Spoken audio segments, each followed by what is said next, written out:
Hello, this is Dr. Grande. Today's question is, can I analyze the case of Angelica Belen? Just a reminder, I'm not diagnosing anybody in this video, only speculating about what could be happening in a situation like this. If you enjoyed this video, please like it, subscribe to my channel, and consider supporting me on Patreon. I will put the link to Patreon in the description for this video. First, I'll look at the background of this case, move to the timeline of the crime, and offer my analysis. Angelica Belen was born in Milwaukee, Wisconsin on May 20, 1988. When she was 3 years old, her mother and her boyfriend were charged in connection with the death of her younger sister, Marisol. The boyfriend was later convicted of reckless homicide and sentenced to 15 years in prison. Angelica's mother pleaded guilty to child neglect resulting in death and was sentenced to 8 years in prison. A mental health clinician evaluated Angelica. She was described as traumatized, anxious, and dependent. Angelica and her sister Rosalie made their way through the foster care system. Years later, the sisters would say that they were mistreated during their time in foster care, but reports by social workers make no mention of that. The reports indicated that Angelica had behavior problems. In 1998, the girls were removed from one set of foster parents and returned to live with two women who had cared for them earlier. They were formally adopted by this family when Angelica was 11. Angelica would later say that the two women really only wanted her sister Rosalie. The two sisters could not be divided, so they were stuck with Angelica. Angelica said that she was mistreated during her time with this family. When she was 19 years old, Angelica had a daughter. In 2008, at the age of 20, Angelica had twin boys. One had autism spectrum disorder and epilepsy. The other one had cerebral palsy. 3 years later, Angelica had another son by a different father. Angelica had been evicted from homes on 2 occasions and had trouble keeping a job because she had to care for her children. Eventually, she rented a house at 7750 West Hicks Street in West Allis, Wisconsin. This is just west of Milwaukee. Her rent was $825 a month. She was able to afford this due to government assistance that her children received. The property was owned by a notorious landlord named Todd Brunner. He was well known to law enforcement. He had 3 DUI convictions and a long history of shady dealings involving his many rental properties. There had been fires at a few of his properties on prior occasions. Angelica didn't know who owned the house that she was renting because Todd Brunner used shell companies and other tricks to hide his assets from creditors. Angelica believed that renting the house was like a dream come true, but she noticed some problems early on. One light in the kitchen flickered, and the switch would have to be turned on and off several times before the light would stay on. And there was a light above the kitchen sink, which would blow out light bulbs when it was turned on.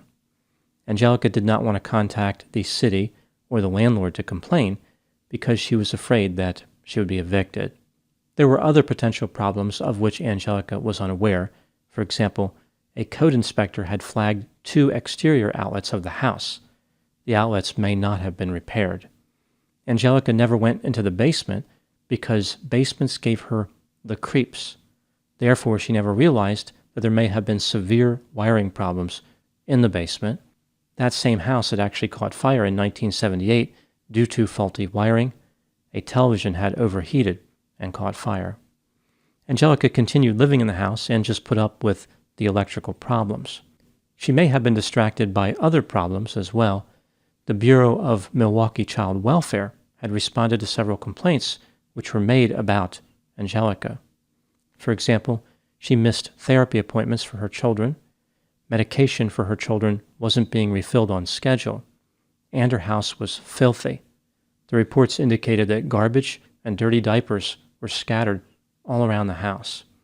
On one occasion, a social worker was on her way to visit Angelica's house when she noticed that the minivan in front of her was driven by Angelica.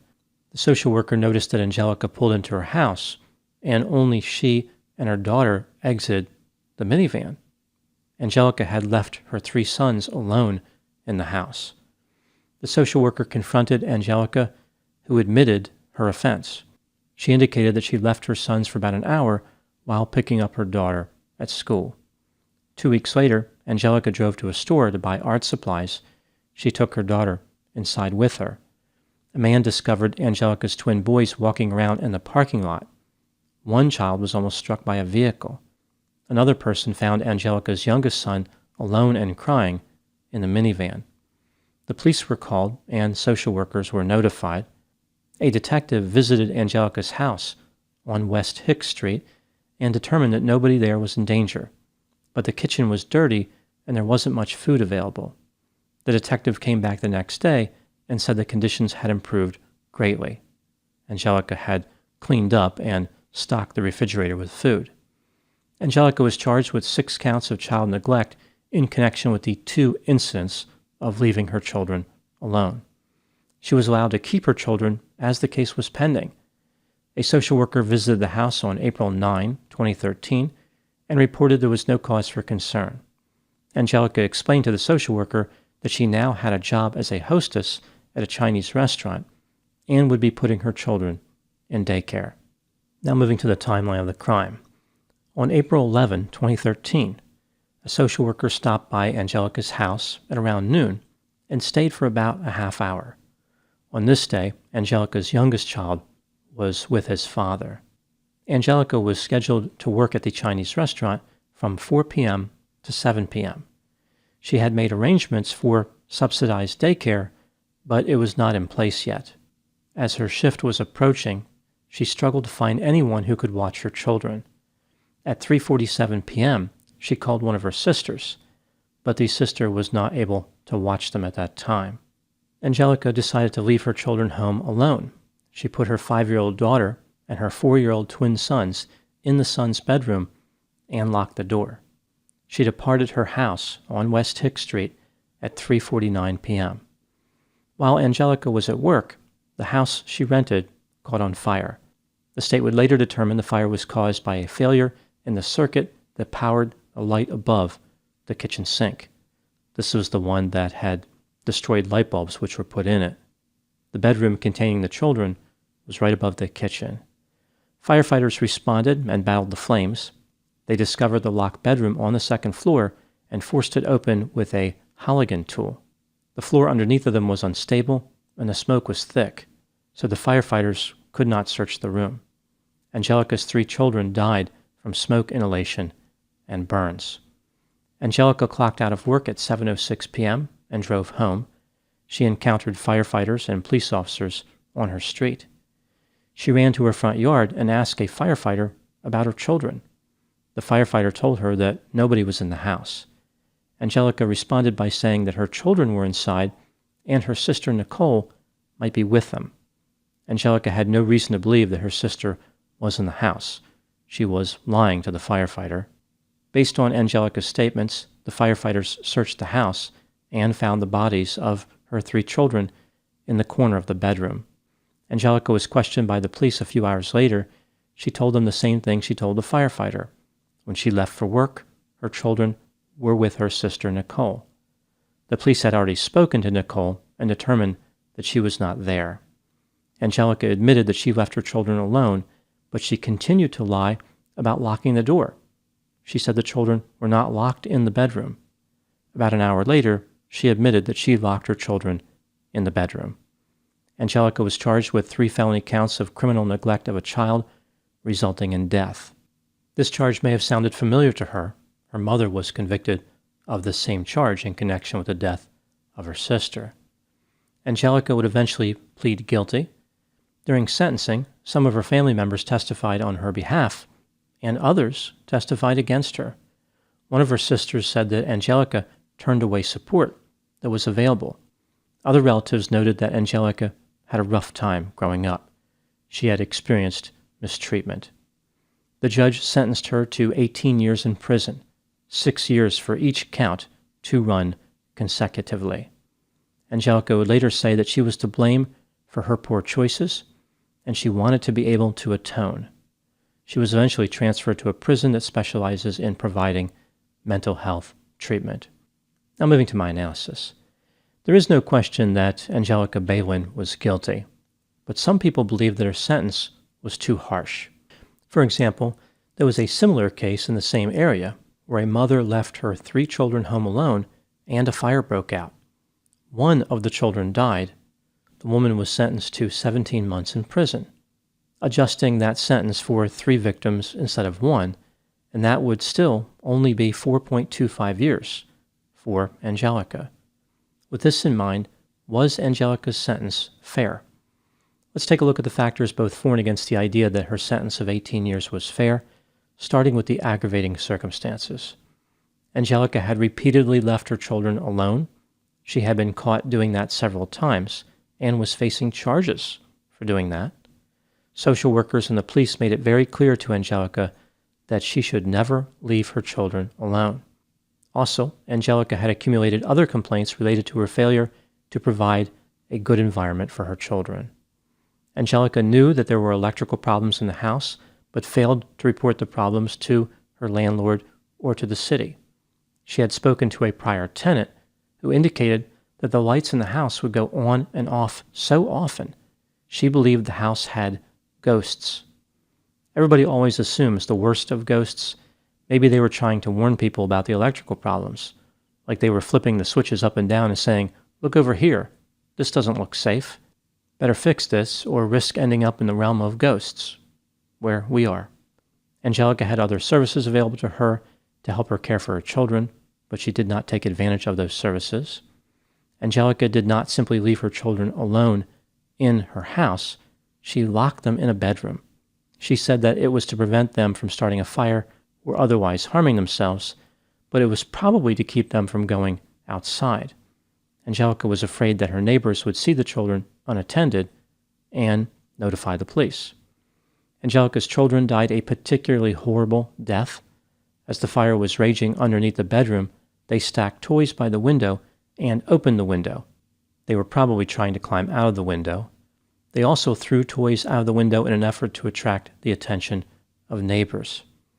Right after finding out that her house was on fire, the first thing that Angelica did was to lie and say that her sister was caring for her children. Her first thought was about escaping responsibility.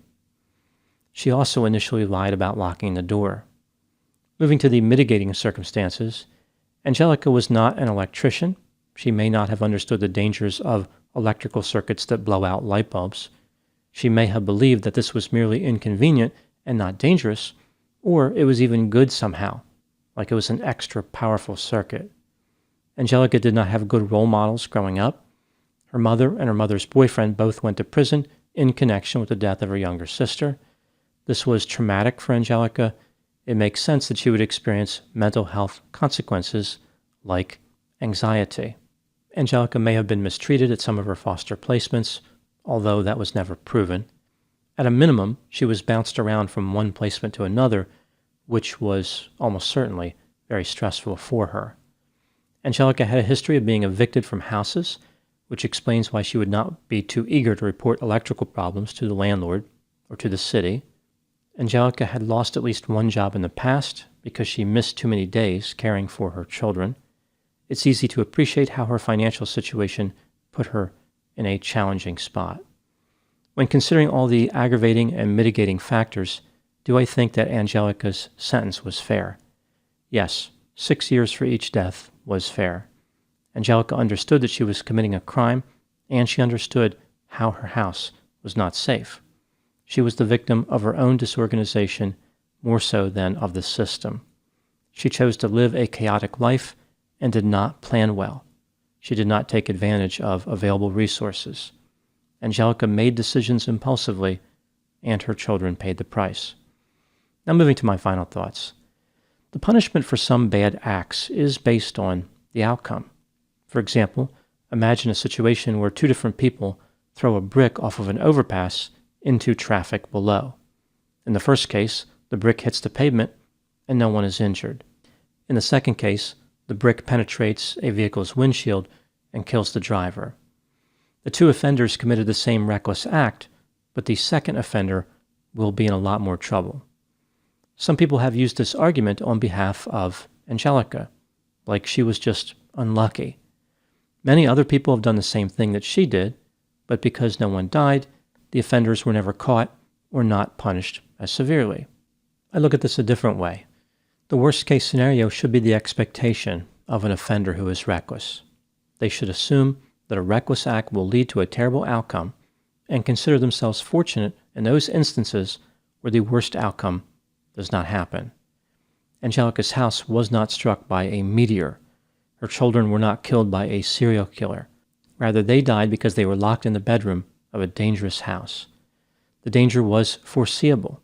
Angelica had taken this chance many times before and escaped the consequences, but she decided to continue to play with fire. Those are my thoughts on the case of Angelica Belen. Please put any opinions and thoughts in the comments section. They always generate an interesting dialogue. As always, I hope you found my analysis of this topic to be informative. Thanks for watching.